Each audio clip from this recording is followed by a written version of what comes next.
un significato molto particolare, perché come sapete forse molti di voi, familiari, nonni, negli anni 50 migrarono soprattutto negli Stati Uniti, e questa canzone è O Paese do Sole, ha un testo molto toccante, soprattutto per quelle persone che hanno lasciato l'Italia 50 anni fa, soprattutto per cercare lavoro, ed emoziona non solo gli americani quando la cantiamo, ma anche i tanti italiani all'estero che ci seguono, e li vogliamo anche salutare.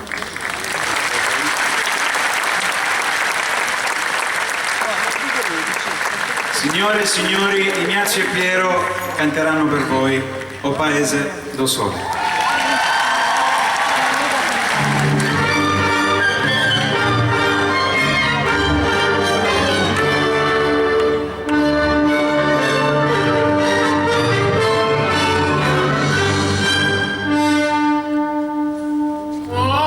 Sto tanto allegre che quasi mi mettesse a piangere.